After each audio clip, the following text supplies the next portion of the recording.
네, 여러분 반갑습니다. 곽수산입니다. 안녕하세요, 박정호입니다. 와우.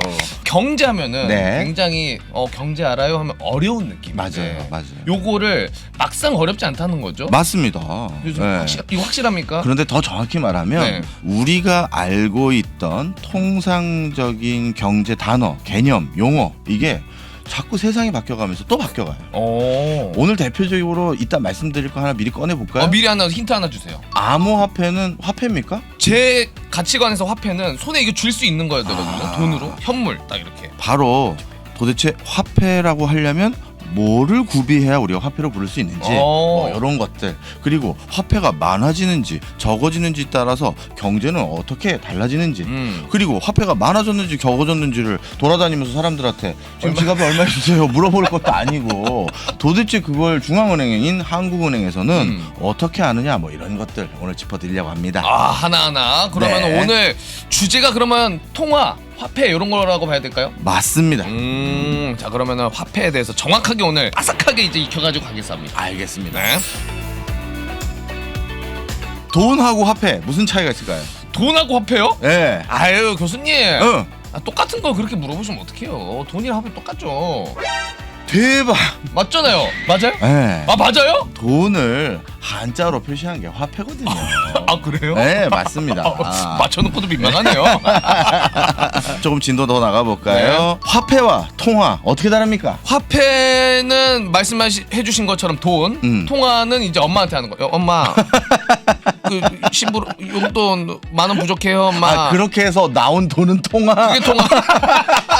화폐는 말 그대로 우리가 일반적으로 물건을 사거나 뭔가 서비스를 누릴 때 또는 사회 전체적으로 널리 통용되는 지불 수단을 화폐라고 부릅니다. 돈 좀 주세요. 그래야잖아요. 우리 뭔가 그렇죠. 물건 사면. 그렇죠. 그때 내는 게 화폐인데, 자, 이렇게 우리가 일상생활에서 널리 쓰는, 즉 지불 수단으로 널리 쓰는 여러 가지 요소들을 우리가 흔히 통화라고 부릅니다. 여러 가지 요소들. 네, 우리 화폐라고 하면 흔히 약간 지폐나 응. 동전 응. 이런 것들을 딱 떠올리잖아요. 그렇죠. 예. 그런데 통화라고 하면 뭐 예를 들어서 직불카드로 결제할게요 라든가 송금해드릴게 제 예금 통장에 있는 돈으로 뭐 이런 전반적인 것들, 네, 이런 것들이 다 아울러지는 개념이죠. 그러면 통화가 좀 위에 있는 개념인 거예요? 그렇다고 볼 수 더 있죠. 포괄적인? 네, 맞습니다. 그런데 궁금한 게 있어요. 예를 들어서 우리 수산 씨랑 저랑 네. 우리 앞으로 요거를 화폐로 사용합시다. 오. 이렇게 정했어요. 그러면 이게 화폐가 되는 겁니까? 공식적으로 딱 정해지면요? 네. 그럼 되지 않아요? 뭐 물건 살 때 이거 얼마예요? 물 3병이요? 이렇게 정해놓으면 할 수 있는 거 아니에요? 방금 중요한 말씀하셨어요. 응. 공식적으로 지정한다 이런 거 얘기하셨잖아요. 네. 맞습니다. 우리가 화폐가 되기 위해 우리가 갖춰야 될 여러 요소들이 있는데 그 중에 하나가 바로 많은 절대 다수의 사람들이 그걸 인정해줘야 돼요. 이렇게 보시면 돼요. 옛날에 중앙은행, 우리 한국은행 같은 게 없었을 시절에도 네. 그냥 절대적인 사람들이 저거 우리가 물건 주고 나서 받을 수 있는 대가, 이걸로 생각하면 화폐가 될 수 있는 요건 하나를 갖춘 거예요. 말씀해주신 것처럼 정부나 한국은행 아니어도요? 네. 모두가 그냥 우리 동네에서는 이걸 통화라고 해요 하면은 어느 정도 그게 가치가 있게 되는 거죠. 그럼요. 그러면 여기서 우리 앞부분에 했던 첫 번째 질문에 대한 답이 어느 정도 있네요. 네. 암호화폐는 화폐냐라고 물어봤죠. 제가 거기에서 수산 씨한테 이렇게 뭐 여쭤볼게요. 어느 방송국에서 출연하신 다음에 네. 앞으로 1년 동안 출연해 주신 출연료는 저희는 전부 암호화폐로 지급하겠습니다 라고 하면 출연하실 거예요, 안 하실 거예요? 종목이 어떤 건지 좀 봐야 될 것 같은데요. 어느 암호화폐냐? 네. 그런 것도 중요하겠다. 그렇죠. 예. 자, 이처럼 주저하시잖아요. 그니까요. 네. 쉽게는 좋아요라는 이야기 안 안 나오는데. 나와요. 네. 자, 그러니 암호화폐가 화폐라고 부를 수 있다라는 질문에 대해서 첫 번째, 그러기 쉽지 않습니다라는 답이 나온 거죠. 그렇죠. 네. 그러네요, 진짜. 우리 사회에서 절대 다수의 거래자들이 그걸 아직 받아주지 않고 있어요. 자, 그다음 화폐로 사용하기 위해서는 두 번째 요소가 있어야 되는데, 네. 화폐는 내구성이 있어야 됩니다. 내구성이요? 네, 찢어지면 안 된다는 이야기인가요? 그렇죠. 맞아요? 네, 예를 들어서 방송 출연한 대가로 네. 이번에는 결제 수단을 뭘로 할까요? 망고로 드리겠다 했어요. 네. 망고요. 망고. 네. 자, 그러면서 망고 1톤 트럭 밖에 있으니까 가져가라고. 그거 받으시겠어요? 그래도 안 되죠. 근데 망고는. 맞습니다. 왜냐하면 내가 그 1톤 트럭에 있는 망고를 가지고 다시 뭔가 내 생활비로 쓰고 하고 해야 되는데 본연의 가치가 유지되기 어려운 것들은 화폐로서 쓰기가 어려워요. 자, 그 다음에 화폐로 또 쓰기 위해선 운반이 쉽거나 그 다음에 그 화폐 가치를 분할해서 쓸 수 있어야 돼요. 분할해서. 네. 예를 들어서 화폐가 10,000원짜리도 있고 1,000원짜리도 있고 500원짜리도 있으니까 이 10,000원짜리로만 뭔가를 살 수 있는 물건들만 있는 게 아니잖아요. 그렇죠. 그러다 보니 소액으로 바꿔서 자잘한 물건들로 탈 수도 있고 또 고액권으로 바꿔서 큰 물건도 살 수 있게 하고 그게 바로 화폐의 온전한 기능을 할 수 있거든요.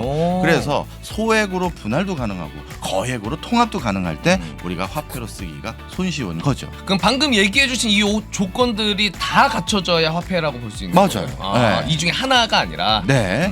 자, 그러면 아까 다시 돌아와서 암호화폐 같은 경우는 소액으로 분할 안 되지 않나요? 가능하긴 하죠. 가능하긴 해요? 쪼개서도 사요. 자, 그래서 그거는 소액 거래는 가능하겠네요.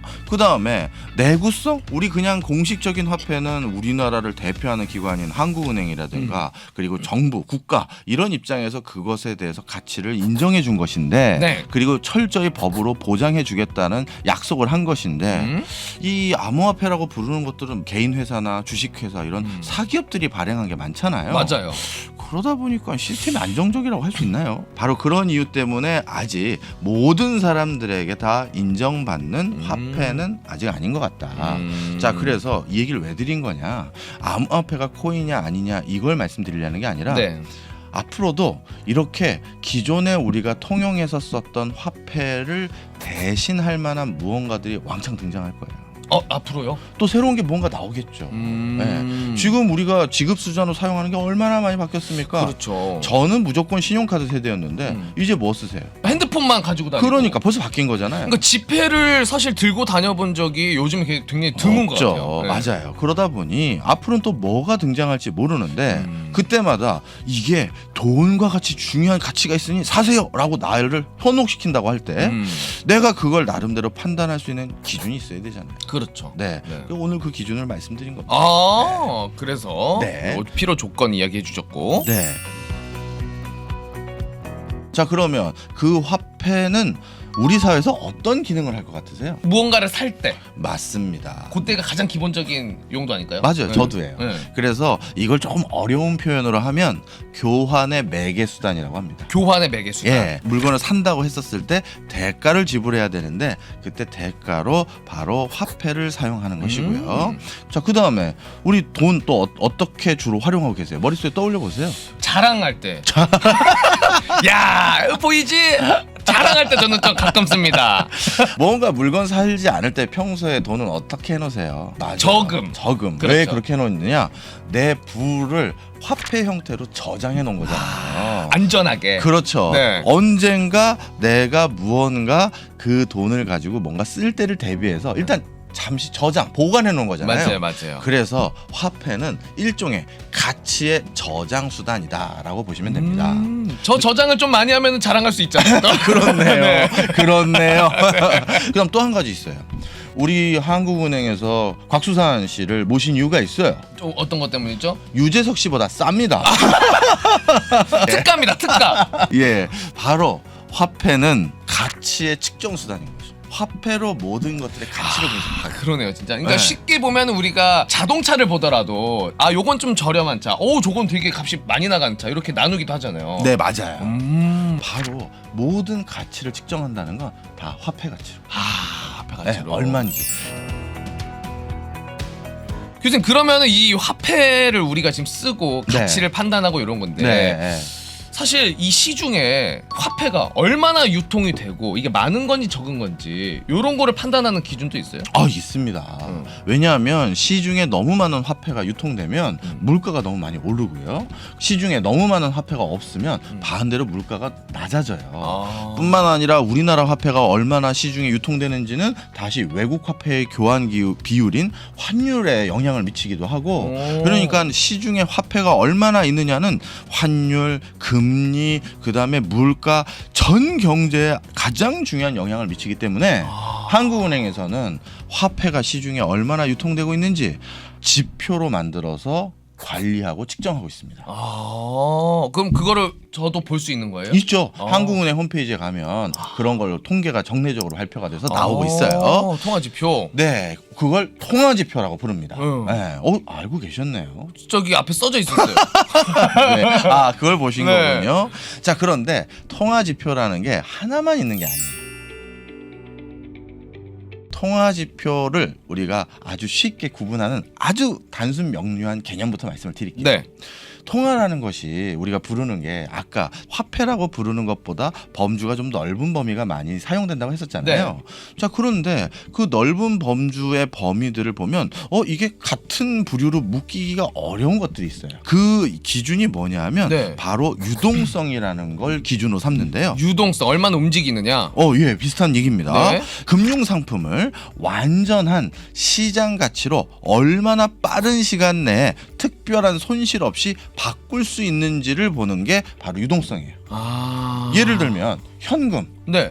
현금은 그냥 바로 어딘가 뭔가 물건 사고 팔고 할 때 쓸 수 있죠. 그렇죠. 그래서 현금은 유동성이 제일 높은 거예요. 유동성 값. 그 다음에 내가 지금 지갑에 현금 떨어졌어요. 네. 그러면 수산 씨는 어떻게 하세요? 통장에 있는 거 맞아요. 뺐었어야죠. 그런 통장에 있는 내 돈, 이거를 요구불 예금이라고 불러요. 요구불 예금. 예. 그러니까 아무 때나 내 마음대로 돈 넣었다 뺐다 할 수 있는 예금 통장. 이게 바로 요구불 예금이라고 불러요. 요구불 예금. 예. 그 다음이 정기적금이에요. 만약에 친구들하고 어디 가서 놀기로 했는데 예금 통장 딱 들어가 봤더니 돈이 없어요. 그래가지고 이제 은행에 가가지고 창구 직원에게 저 적금 깨러 왔는데요. 벌써 말도 다르지. 깨러 왔다. 예. 완전히 시장 가치로 제대로 인정받아서 빠르게 현금화하기가 쉽지가 않은 거죠. 왜냐하면 내가 손해를 감수한다든가 뭐 이런 게 있잖아요. 그렇죠. 바로 이런 특정 금융 상품들은 현금으로 쉽게 바뀌기가 어려워요. 바로 그 수준에 따라서 통화지표를 구분해서 만들어야겠구나 생각을 한 거예요. 그래서 가장 현금에 해당되는 그런 통화가 얼마나 많이 시중에 뿌려져 있는지를 집계하는 게 M1입니다. M1. 네, M1은 쉽게 얘기해서 현금하고 M1은 현금이랑 플러스 쉽게 현금으로 바로 바꿀 수 있는 아까 내 통장에 있는 돈, 요구불 예금, 뭐 요런 것들이 대표적으로 M1에 들어가요. 우리 그럼 학생분들이 만약에 요거를 외우고 싶다 하면은 저는 이렇게 외웠을 것 같아요. 머니원. 머니 중에 갑이다. 바로 쓸 수 있는 갑. 그래서 현금이랑 통장에 있는 내 돈. M2는 M2. M1에다가 플러스 이제는 뭔가 아까 은행 직원이 안타까워하는 표정 짓는 것들 그게 합쳐진 거예요. 아쉬움 추가. 아쉬움 추가. 그렇네. 원 플러스 아쉬움 추가. M2. 여기서 말하는 아쉬움자는 대부분 전기자가 많이 들어가더라고요. 그렇죠. 전기, 적금, 예금 뭐 이런 것들이 들어가는데 자 2년 이상 된 건 또 따로 빠져요. 그래서 그렇게 너무 장기간인 건 빼고 요런 것들은 따로 분류해요. M2로. M2. 자, 그래서 통화지표의 분류 기준은 뭐다? 유동성. 유동성. 그런데 가끔 이제 대학 와서 경제학 원론 수업을 듣다 보면 자기가 가지고 있는 교과서와 다른 학교 학생이 가지고 있는 교과서에 있는 M1과 M2에 표시되어 있는 세부적인 금융상품명이 달라요. 그거 왜 그러냐면 그 책이 외국 서적을 번역한 책이다 보니 외국에 있는 금융상품들이 들어가 있어요. 그러다 보니까 국내에서 분류하지 않거나 국내는 없는 용어들이 있는데 하여튼 중요한 기준점은 유동성 정도다. 이렇게 보시면 됩니다. 오늘 통화에 대해서 이야기도 나눠봤으니까 잠깐 통화 한번 해야 되겠다. 어머니한테 전화하는 거예요? 엄마 나 M2 비중 좀 늘려야겠어. M2 빼지 말고 전기 들어간 거니까 엄마 M2 좀 늘려요. 똑똑해진 기분입니다. 알겠습니다. 자, 그럼 우리 또 다음 시간에 다른 재밌는 것도 배워야죠. 알겠습니다. 그럼 오늘 저희가 이야기 나눠본 통화 또 화폐에 관련된 내용 여기서 마무리해 보도록 하겠습니다. 교수님 오늘도 좋은 말씀 감사합니다. 감사합니다.